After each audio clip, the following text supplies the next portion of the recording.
खराब कर्जा कस्तो हो? बैंक, विकास बैंक, फाइनान्स र लघुवित्त कम्पनीहरूले विशेष गरेर पब्लिक र अन्य क्षेत्रहरूबाट निक्षेप सङ्कलन गरी सो निक्षेपको सबैभन्दा ठुलो हिस्सा ऋण लगानी गर्ने गर्छन्।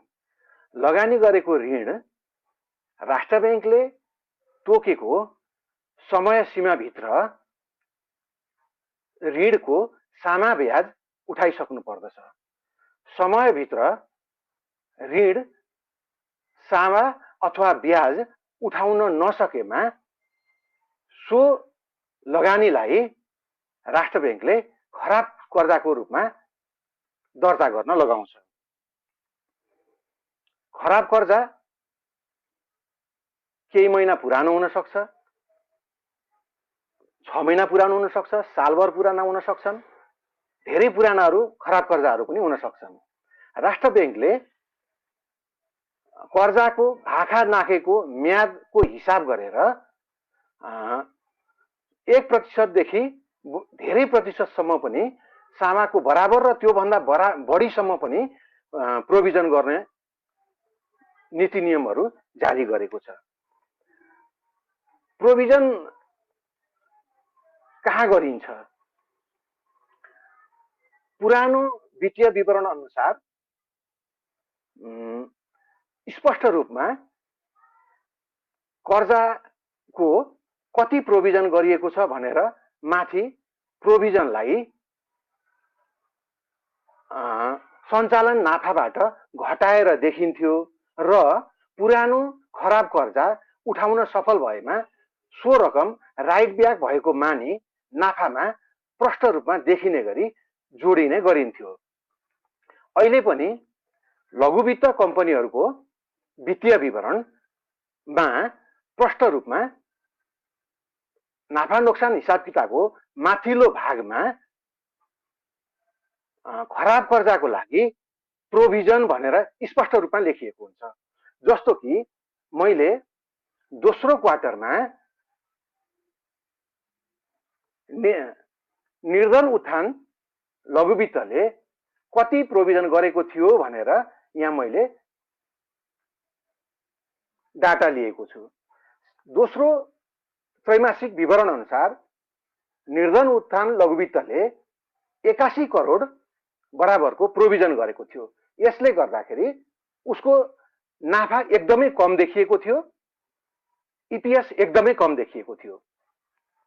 यहाँ विशेष गरेर हामीले बुझ्नुपर्ने कुरा के छ भने सम्बन्धित त्रैमासिकमा कुनै पनि वित्तीय संस्थाले आर्जन गरेको नाफामा खराब कर्जाको मात्रा ज्यादा भएमा सम्बन्धित कम्पनीले ठुलो रकम प्रोभिजन बापत देखाउनु पर्छ, जसको कारणले गर्दाखेरि नाफामा प्रत्यक्ष असर परेर नाफा कम देखिन्छ। यसरी प्रकाशित गरेका विवरण अनुसार जुन कम्पनीले ठुलो मात्रामा प्रोभिजन गरेका छन् तिनको इपिएस कम देखिएको छ।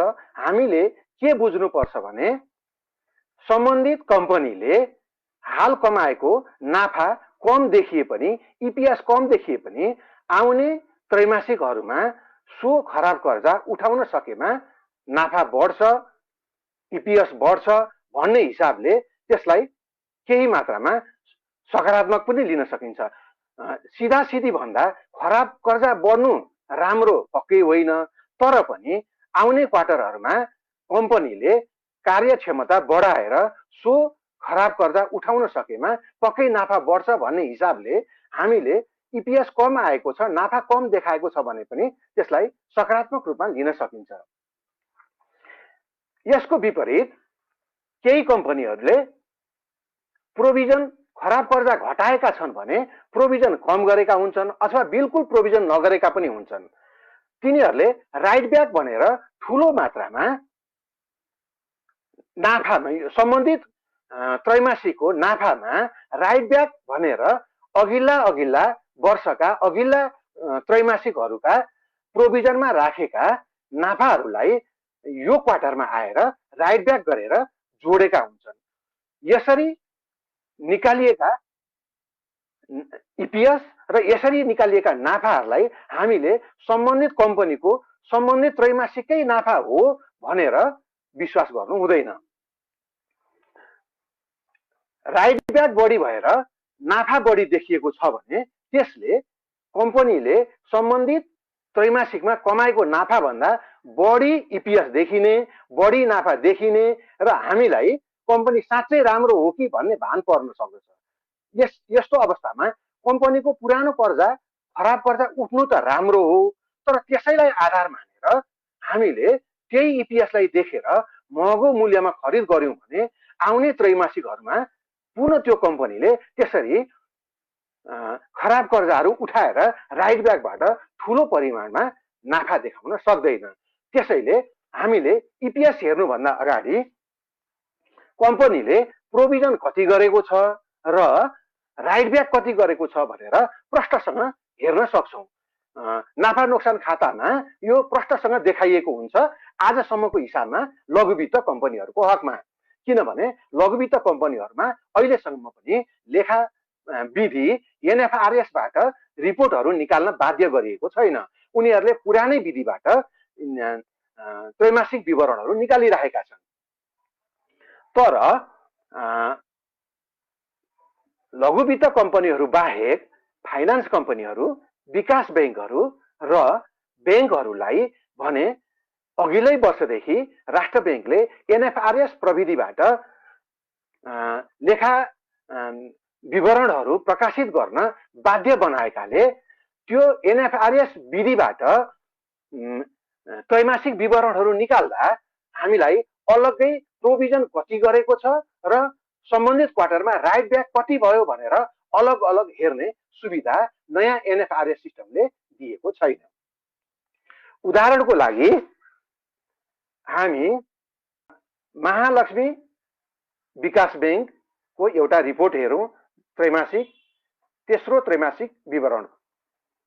महालक्ष्मी विकास ब्याङ्कले तेस्रो त्रैमासिकमा, यसलाई हामी माथिबाट हेर्दै आउँ, तेस्रो त्रैमासिकसम्ममा महालक्ष्मी विकास ब्याङ्कले 27 करोड 32 लाख रुपियाँ impairment charge reversal for loan and other losses, जसरी लघुवित्त कम्पनीहरूले स्पष्ट रूपमा कति प्रोभिजन गरिएको छ र कति राइट ब्याक गरिएको छ भनेर अलग अलग डाटा प्रस्तुत गरेका छन्। नयाँ एनएफआरएस सिस्टम अनुसार त्रैमासिक विवरणहरू निकाल्दा नाफा नोक्सान हिसाब खातामा अलग्गै प्रोभिजन र अलग्गै राइट ब्याक भनेर देखाइँदैन। प्रोभिजन र राइट ब्याकलाई एकमुष्ट रूपमा impairment charge reversal for loan and other losses भनेर एउटै हेडिङमा देखाउने गरिन्छ। यो हेडिङमा कम्पनीको प्रोभिजन भन्दा राइट ब्याक बढी भएमा, प्रोभिजन भन्दा राइट ब्याक बढी भएमा सो रकमलाई पोस्टभित्र राखिएको हुन्छ। पोस्टभित्र राखिएको रकममा कम्पनीले टोटल अपरेटिङ इन्कमबाट कम्पनीले कमाएको नाफामा यदि कम्पनीको प्रोभिजन भन्दा राइट ब्याक बढी भएको रकम जुन पोस्टमा राखिएको हुन्छ त्यो अपरेटिङ इन्कममा जोडिन्छ, जसले नाफालाई बढाउँछ। यदि प्रोभिजन भन्दा राइट ब्याक बढी छ भने त्यो रकम अपरेटिङ इन्कममा नाफा भनेर जोडिन्छ, यसले समग्र कम्पनीको नाफालाई बढाउँछ। हामीले रिपोर्ट हेर्नु पर्दाखेरि यदि पोस्ट भित्र बसेको रकम राइट ब्याक गरेर नाफा बढाएको छ भने सम्बन्धित कम्पनीले यो त्रैमासिकको नाफा भन्दा पनि बढी नाफा अघिल्ला त्रैमासिकहरूमा प्रोभिजन गरेको रकमबाट फिर्ता लिएछ। वास्तविक नाफा भन्दा यो नाफा केही बढिरहेछ र इपिएस हुनुपर्ने भन्दा बढिरहेछ भनेर जान्नुपर्छ। तर यहाँ महालक्ष्मी विकास ब्याङ्कको प्रोभिजन राइट ब्याक भन्दा प्रोभिजन गरेको रकम 27 करोड बढी देखिन्छ। यसरी पोस्ट नभइकन राखेको रकम भनेको यो प्रोभिजन बढी हो भनेर हामीले जान्नु पर्दछ। यसमा अपरेटिङ इन्कमबाट यो प्रोभिजन गरिएको रकम घटाएर बाँकी नाफा देखिन्छ।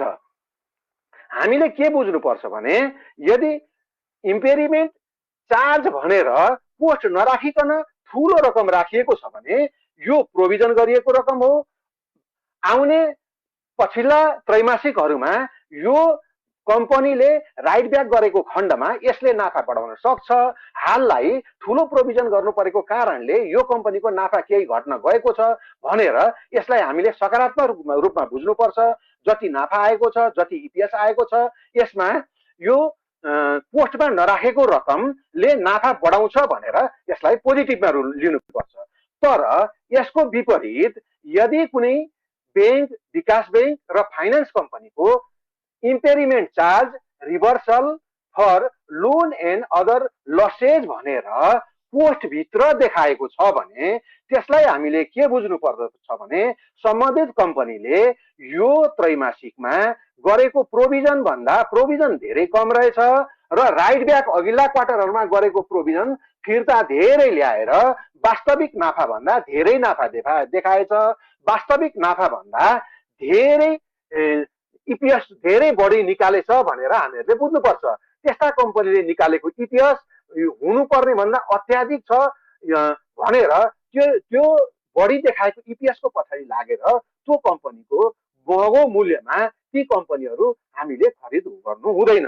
उदाहरणको लागि म तपाईहरुलाई गोर्खा फाइनान्सले आज प्रकाशित गरेको तेस्रो त्रैमासिकको रिपोर्ट देखाउँछु। गोर्खा फाइनान्सले तेस्रो त्रैमासिकमा प्रकाशित गरेको रिपोर्ट अनुसार उसले अघिल्लो वर्षको तेस्रो त्रैमासिकमा 70 करोड ब्याज आम्दानी गरेको थियो। यो त्रैमासिकमा 60 करोड मात्रै उसले ब्याज आम्दानी गर्न सक्यो। कम्पनीको रिपोर्टमा अघिल्लो वर्षभन्दा ब्याज आम्दानी बढ्नु राम्रो हो। कम्पनीको त्रैमासिक रिपोर्टमा अघिल्लो वर्षभन्दा ब्याज आम्दानी घट्नु नराम्रो हो। कम्पनीले अघिल्लो वर्ष 70 करोड ब्याज आम्दानी गरेकोमा यो वर्षको तेस्रो त्रैमासिकमा 60 करोड मात्रै ब्याज आम्दानी गर्न सक्यो। यसलाई नराम्रो भनेर गर्नुपर्छ। अर्कोतर्फ कम्पनीले अघिल्लो वर्ष 45 करोड ब्याज भुक्तानी गरेको थियो। त्यसको विपरीत यो वर्ष कम्पनीले 38 करोड ब्याज भुक्तानी गर्यो। ब्याज भुक्तानी गरेको रकम कम हुनुलाई राम्रो मान्नुपर्छ। ब्याज भुक्तानी गरेको रकम बढी भयो भने नराम्रो मान्नुपर्छ। यस हिसाबले अघिल्लो वर्ष गोर्खा फाइनान्सले 25 करोड रुपियाँ नेट इन्ट्रेस्ट इन्कम आर्जन गरेको थियो। यो वर्ष कम्पनीले 22 करोड 79 लाख रुपियाँ मात्रै नेट इन्ट्रेस्ट इन्कम आर्जन गर्न सक्यो। गोर्खा फाइनान्सले अघिल्लो वर्ष व्यापार गरेर जति खुद ब्याज आम्दानी गर्न सकेको थियो त्यो भन्दा यो वर्ष झन्डै 3 करोड रुपियाँ कम मात्रै ब्याज आम्दानी गर्न सक्यो। यसको विपरीत कम्पनीले यो वर्ष 9 करोड 42 लाख रुपियाँ बराबरको अदर अपरेटिङ इन्कम भनेर आय देखाएको छ। यो आय भनेको गोर्खा फाइनान्सले सायद हुनुपर्छ कुनै माइक्रो फाइनान्सको प्रोमोटर सेयर थियो।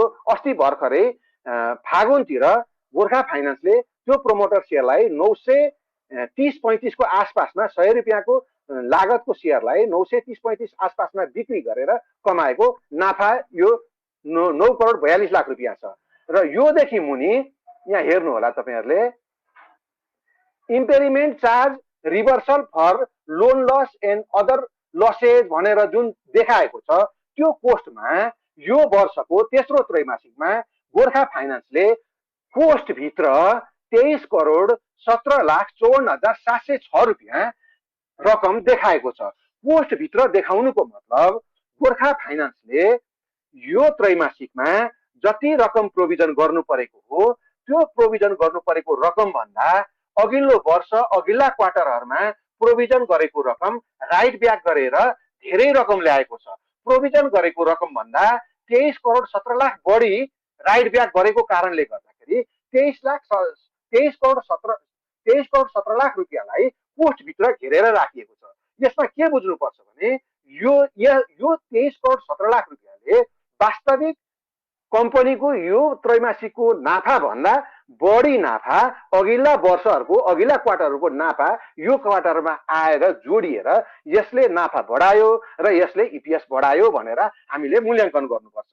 आज गोर्खा फाइनान्सले 42 इपिएस निकाल्दैमा 42 इपिएस गोर्खा फाइनान्सको यो वर्षको यी 3 त्रैमासिकको कमाई होइन। यो गोर्खा फाइनान्सको 42 इपिएस मध्ये 27 करोड राइट ब्याक गरेर ल्याएको पैसा र 9 करोड कयौं वर्ष अगाडि प्रोमोटर सेयर हालेको माइक्रो फाइनान्सको सेयर आज बेचेर कमाएको पैसा हो। यो दुईटा रकमलाई यो नाफा नोक्सान हिसाब खाताबाट हटाइदिने हो भने गोर्खा फाइनान्सको तेस्रो त्रैमासिकको इपिएस 8 रुपियाँ हुन आउँछ। त यो दुईटा फिगरले 42 रुपियाँ इपिएस देखाएको हो। यो कम्पनीले 42 इपिएस देखाएको छ भनेर यस्ता कम्पनी हामीले होल्ड गरेर राख्यौं भने आउने त्रैमासिकहरूमा यो 42 इपिएस कायम हुन सक्दैन, किनकि गोर्खा फाइनान्सको पुरानो खराब कर्जाहरू बिस्तारै उठेर कम हुँदैछन्। अब लगभग मुस्किलले गोर्खा फाइनान्ससँग 25 करोड पनि खराब कर्जा छैन, जुन तुरुन्तै अर्को क्वार्टरहरूमा उठ्ने सम्भावना देखिँदैन। हामीले इपिएस हेर्दाखेरि जहिले पनि प्रोभिजन के छ, राइट ब्याक के छ भनेर हेर्ने गरौँ, जुन माइक्रो फाइनान्समा मात्रै दिएको हुन्छ। माइक्रो फाइनान्स बाहेक फाइनान्स कम्पनी, विकास बैंकहरुमा provision for impairment charge reversal for loan and other losses भन्ने जहिले पनि हामीले हेर्न नबिर्स्यौं। प्रॉफिट एन्ड लस एकाउन्टमा हुन्छ, पोस्ट छैन भने त्यो प्रोभिजन धेरै हो। प्रोभिजन धेरै हुनु भनेको त्यसले नाफा कम गराएको छ। नाफा कम गराउँदा गराउँदै पनि इपिएस राम्रो छ भने त्यो कम्पनी राम्रो हो भनेर हामीले बुझ्नुपर्छ। तर पोस्ट भित्र देखाएको छ भने त्यो नाफा बढी देखाइएको छ। यो क्वार्टरको नाफा भन्दा अघिल्ला वर्षका नाफा, अघिल्लो वर्षको प्रोभिजन गरेको पैसा अहिले उठाएर देखाएको नाफा हो।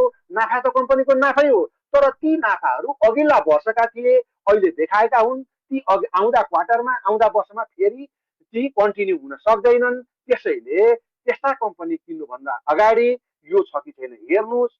हेरेर बुझेर कुनै कम्पनीको पोस्ट बाहिरको इम्पेरिमेन्ट चार्ज, पोस्ट बाहिरको ठुलो एमाउन्ट देख्नुभयो र पनि इपिएस धेरै छ भने त्यस्ता कम्पनीहरू किन्नुहोस्, त्यसले तपाईँलाई नाफा गर्छ।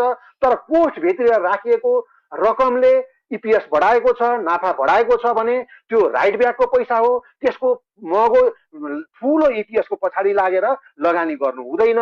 अदर इन्कम भनेर त्यो इम्पेरिमेन्ट चार्ज भन्दा माथि लेखिएको हुन्छ। त्यो अदर इन्कम भनेको कम्पनीको मुख्य व्यापार भनेको ऋण लगाएर ब्याज असुल्ने बाहेक अन्य व्यापार गरेर, जस्तै कम्पनीले फिक्स एसेट्सहरू किनेको हुन सक्छ, जग्गा जमिन किनेको हुन सक्छ, घर किनेको हुन सक्छ, शेयरमा लगानी गरेको हुन सक्छ। यस्ता चिजबाट बिक्री गर्दा नाफा भयो भने त्यो नाफा भनेको चाहिँ अदर इन्कम हो। जस्तो त्यो आय यो क्वार्टरमा भयो, अर्को क्वार्टरमा हुने ग्यारेन्टी हुँदैन। त्यसकारण यी दुईटा फिगर प्रॉफिट एन्ड लस एकाउन्टमा छ कि छैन हेरेर मात्रै सम्बन्धित कम्पनीको तपाईँ कति मूल्यमा किन्ने भन्ने तपाईँ निर्णयमा पुग्ने गर्नु होला। यो सँगसँगै तपाईलाई म आज भर्खरै प्रकाशित गरेको नारायणी विकास बैंकको नाफा नोक्सान हिसाब खाता देखाउन चाहन्छु। नारायणी विकास बैंक जसले 9 करोड 44 लाख रुपियाँ डिपोजिट सङ्कलन गरेको छ निक्षेपकर्ताबाट र जम्मा 2 करोड 67 लाख मात्रै लगानी गरेको छ। नारायणी विकास बैंक जसको चुक्ता पुँजी 13 करोड छ, जसले 9 करोड 44 लाख रुपियाँ निक्षेपकर्ताबाट निक्षेप सङ्कलन गरेको छ, यो दुईटा फिगरलाई जोड्नु भयो भने 13 र 9 ले 22 करोड रुपियाँ योसँग पुँजी र डिपोजिट बापत यसले सङ्कलन गरेको छ र जम्मा 2 करोड 67 लाख रुपियाँ मात्रै यसले लोन लगाएको छ। बाँकी कहाँ गयो तपाईहरु आफै प्रश्नसँग बुझ्न सक्नुहुन्छ। यो कम्पनी यति चुर्लुममा घाटामा डुबेको छ कि यसको नेटवर्क नै जम्मा 36 मात्रै छ। यो कम्पनीले मुख्य निक्षेप सङ्कलन गरेर ब्याजमा लगाएको पैसा यो त्रैमासिक सम्ममा 9,69,000, 2 करोड 67, 13 करोड पुँजी भएको कम्पनी, 9 करोड निक्षेप सङ्कलन गरेको कम्पनीले जम्मा 2,67,00,000 रुपियाँ लोन लगाएको छ, अरू पैसा छैन, हावामा हराइसक्यो। त्यस्तो कम्पनीले मुख्य व्यापार ब्याजमा लगाएर 9,69,000 रुपियाँ आम्दानी गरेको छ, ब्याज आम्दानी, र 17,55,000 रुपियाँ ब्याज खर्च छ। जम्मा ब्याज बापत 9 लाख रुपियाँ आम्दानी गरेको छ र 17 लाख चाहिँ ब्याज तिरेको छ।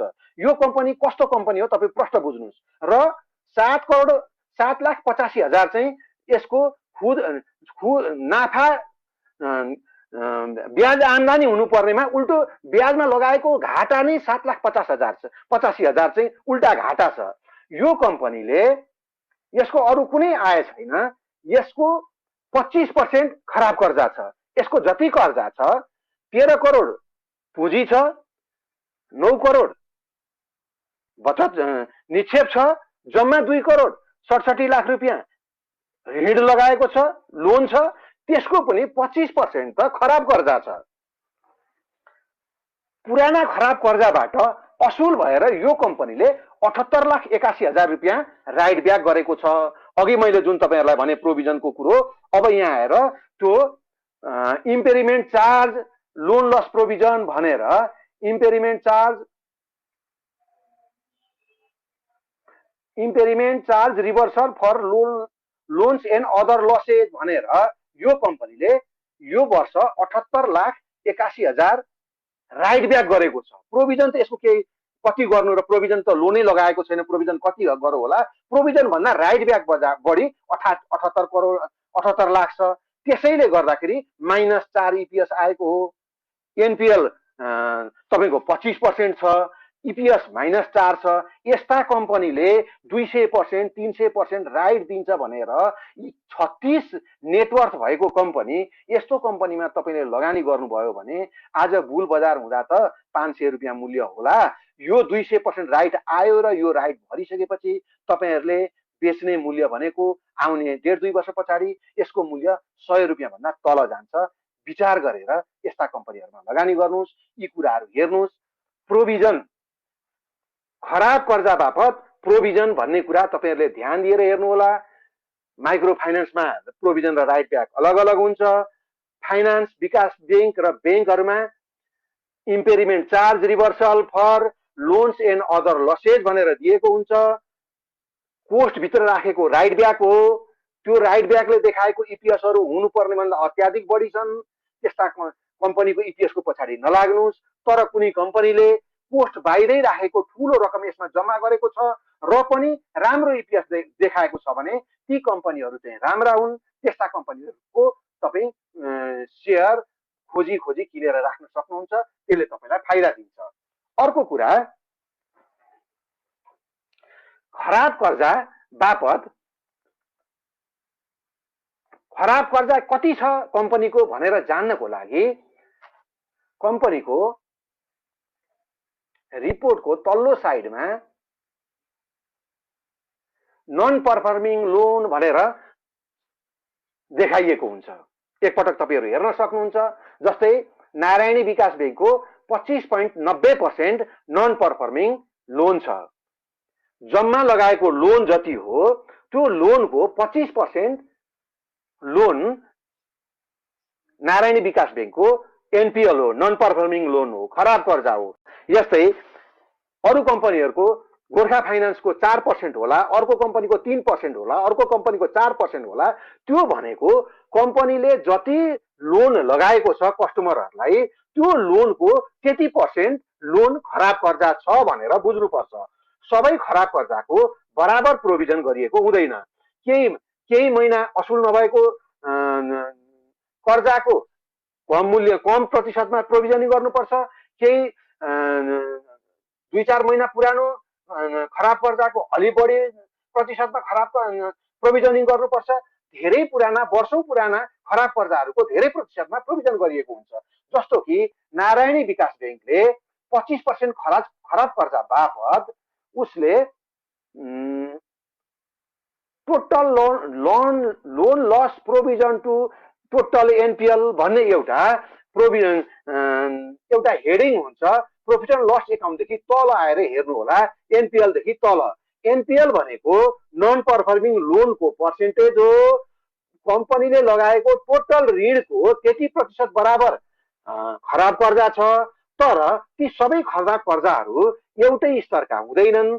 त्यो सम्बन्धित कम्पनीको खराब कर्जाको हैसियत के छ भनेर हेर्नको लागि total loan loss provision to total एनपिएलमा गएर हेर्नु होला कम्पनीले कति प्रतिशत प्रोभिजन गरेको छ भनेर।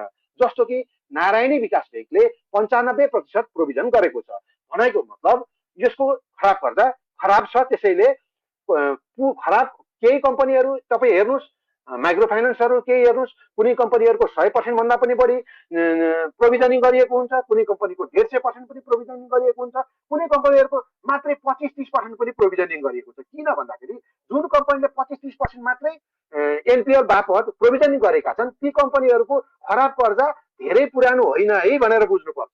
तर जुन कम्पनीहरूको खराब कर्जा धेरै प्रतिशतले प्रोभिजनिङ गरिएका हुन्छन् ती कम्पनीहरूको खराब कर्जा अत्यन्तै पुराना हुन्। तिनीहरूको रिकभर हुने, ती खराब कर्जाहरू उठ्ने सम्भावना एकदमै न्यून छन् है भनेर बुझ्नुपर्छ।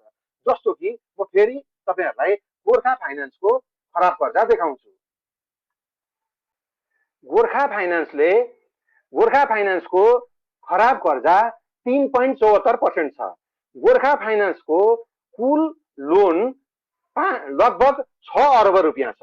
6 अर्ब रुपियाँ मध्ये 3.74% कर्जा खराब कर्जा हो। यसको मतलब 6 अर्बको 3.74% लोन खराब कर्जा हो। त्यो खराब कर्जा बापत गोर्खा फाइनेन्सले कति प्रोभिजनिङ गरिएको छ भनेर हेर्नको लागि नन पर्फर्मिङ लोन एनपिएल भन्दा मुनि total loan loss provision to total NPL भनेर देखाएको छ। त्यसमा 123.97% प्रोभिजनिङ गरिएको छ। 123.97% प्रोभिजनिङ गर्नुको मतलब गोर्खा फाइनेन्सले उठाउनु पर्ने खराब कर्जा आजको दिनमा जुन 3.74% कर्जा छ त्यो कर्जा अत्यन्तै पुरानो कर्जा हो, अत्यन्तै पुरानो खराब कर्जा हो। त्यही पुरानो भएको कारणले गर्दा उसले 123 लगभग 124% खराब कर्जा भन्दा पनि बढी प्रोभिजनिङ गर्नु परेको छ। किन भन्दाखेरि यो अत्यन्तै पुरानो डुबेको पैसा हो, खराब कर्जा हो। त्यसैले हामीले यो 3-4वटा बुँदालाई तपाईँहरूले राम्ररी हेर्नु होला। एउटा त खराब कर्जा किन हुन्छ? समयमा सानो ब्याज असुल गर्न नसकेर खराब कर्जा हुन्छ। सानो ब्याज समयमा असुल नगरेर खराब कर्जा हुँदा त्यो बापत कम्पनीले नन पर्फर्मिङ लोन्स भनेर एनपिएल देखाउनु पर्छ। त्यो एनपिएल बापत ती खराब कर्जाहरू कति पुराना हुन् त्यो हिसाबमा प्रोभिजन गर्नुपर्छ। त्यो प्रोभिजन कति छ भनेर हेर्नको लागि तपाईँ एनपिएल भन्दा मुनि कति प्रतिशतले प्रोभिजनिङ गरिएको छ त्यो तपाईँ डाटा हेर्न सक्नुहुन्छ। कम्पनीको उठ्ने खालको ऋण लोन हो खराब कर्जा हो कि नउठ्ने खालको धेरै पुरानो क्रोनिक खराब कर्जा हो भनेर तपाईँ त्यसरी छुट्याउन सक्नुहुन्छ। र सरसर्ती त्यसले नाफा नोक्सानमा के असर पार्यो भनेर हेर्नको लागि माइक्रो फाइनेन्स भए प्रोभिजन बढी कि राइट ब्याक बढी, प्रष्ट दुईटा फिगर छन् तपाईँ दाँच्न सक्नुहुन्छ। राइट ब्याक बढी भएको इपिएस झुटा इपिएस हो, त्यसले नाफा बढी देखाएको छ। प्रोभिजन बढी भएको इपिएस हुनुपर्ने भन्दा कम हो, त्यो कम छ, त्यो बढी हुनुपर्ने भनेर बुझ्नुपर्छ। माइक्रो फाइनेन्सको केसमा, बाँकी फाइनान्स डेभलपमेन्ट ब्याङ्क र ब्याङ्कको केसमा इम्पेरिमेन्ट चार्ज भन्ने रमा यदि पोस्ट बाहिर ठुलो रकम छ भने त्यो प्रोभिजन बढी हो, त्यसले नाफा घटाएको छ। त्यो कम्पनीको हुनुपर्ने नाफा भन्दा इपिएस अझै बढी हुनुपर्ने हो भनेर बुझ्नु पर्यो। होइन पोस्टभित्र राखिएको छ भने त्यो राइट ब्याक ज्यादा हो, त्यसले कम्पनीको हुनुपर्ने नाफा भन्दा धेरै नाफा बढाएको छ, हुनुपर्ने इपिएस भन्दा धेरै इपिएस बढाएको छ। यी 3-4वटा कुराहरू तपाईँ हेर्नु होला। Provision, write back, impairment charge, NPL र total loan loss provision to NPL, यति कुराहरू हेर्नु होला र मात्रै वित्तीय विवरणमा देखाएको इपिएस सही छ छैन, हुनुपर्ने भन्दा कम हो कि हुनुपर्ने भन्दा ज्यादा हो कि तपाईँले हेर्नु होला। यही हिसाबमा कम्पनीलाई मूल्याङ्कन गरेर सम्बन्धित कम्पनीलाई कति तिर्दा हुन्छ हेरेर बुझेर रिपोर्टहरू अध्ययन गरेर मात्रै लगानी गर्नुहोला। यति भन्दै आज म बिदा हुन चाहन्छु।